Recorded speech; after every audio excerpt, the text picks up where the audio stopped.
Hey everybody, Crystal Beaudry here with Crystal's Clean Kitchen.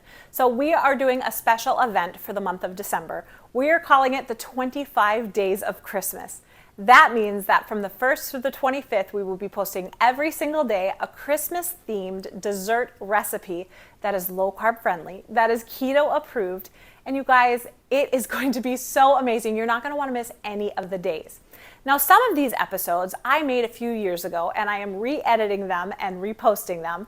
So it goes perfectly with this series though. Seriously, 25 days of recipes. This is going to be awesome. You're not going to want to miss it. Before we get into it though, would you do me a huge favor and hit that like button? Thanks so much.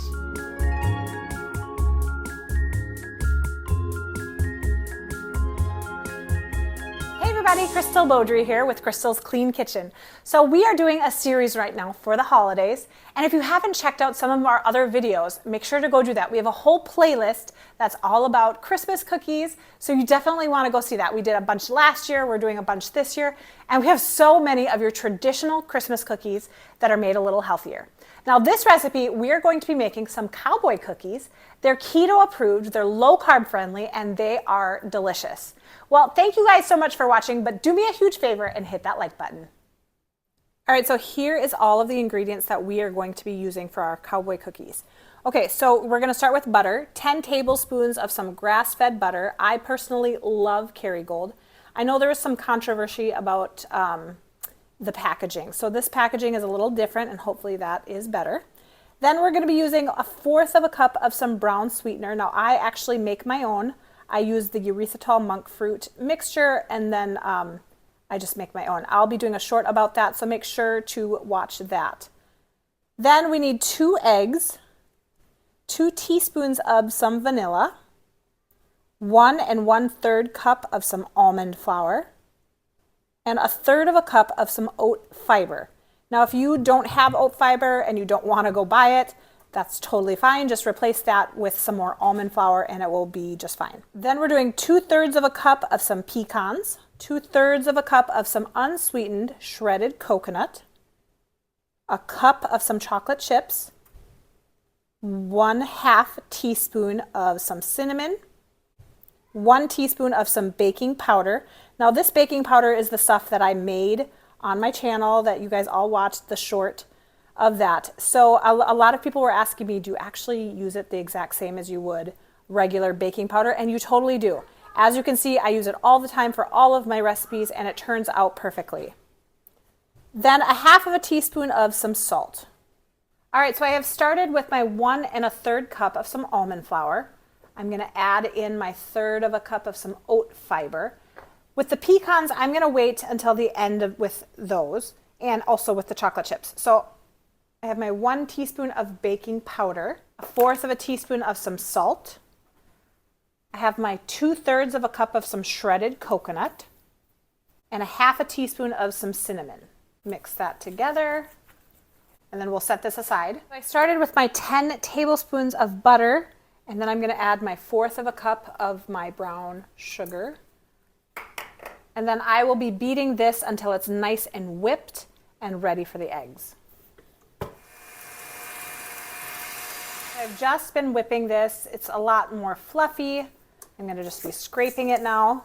Then I'm going to be adding my 2 eggs and 2 teaspoons of some vanilla. And then just whip this up until it's all mixed. Once this is all combined, we will add in the flour mixture. I'll be doing it probably half at a time and then letting it combine. This is looking good. Scrape it down again, and then you can add in your chocolate chips and your nuts. All right, so I'm putting my nuts in my Ninja Chopper just because I'm gonna, instead of crushing these all by hand, I'm just gonna give this a really quick chop. Now you don't want them too small because you do still want the chunks in there. Probably about like that. All right, we're gonna add our nuts.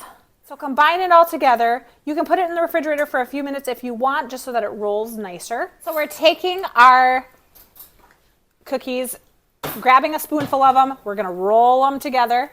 I have a bunch of helpers with me today. Hello. Hello.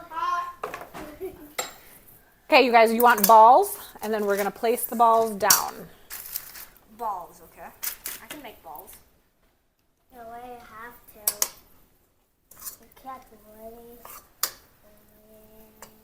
So you guys, what is your favorite kind of cookies at Christmas time? Christmas. A snickerdoodle. Yes, Snickerdoodle, huh? Okay. Hannah, what's your favorite kind of cookie? Peanut butter. Peanut butter cookies. Like that. Dad, yep, Dad does like peanut butter cookies too. You guys like making cookies? That's really fun. Hannah, you can't eat the cookies. They're not cooked yet. Okay, now once you guys have them all, okay, this one is a couple of them are a little big. They'll work. All right, once we have them all laid out, then we're gonna smash them just a little bit. I can smash stuff. I mean, not a ton, just a little. Put it in the oven. Josiah, what are we doing? 350 degrees? 350. For about 8 to 13 minutes. 8 to 13 minutes. Oh, really? Is that good? It's good. All right, you guys, so we took it out of the oven. We let it cool down a bit. We have some awesome taste testers with us today. Go for it, boys. Now, you want kids to taste test your cookies, right? Because you want them to be kid tested and approved. What do you boys think? That's amazing. And gum? I like all the chocolate melts. I know, like the chocolate. And the nuts are perfect. Yeah, the chocolate and the nuts are just phenomenal. All right, you guys, there you have it. It was so easy to make these. Now, you guys, make sure to go check on my cookies playlist because we have so many other of your traditional Christmas cookies that are made a little healthier. Thanks for watching. Don't forget to hit that subscribe button if you haven't already, and stay tuned for some more great recipes. We'll see you next time. Bye!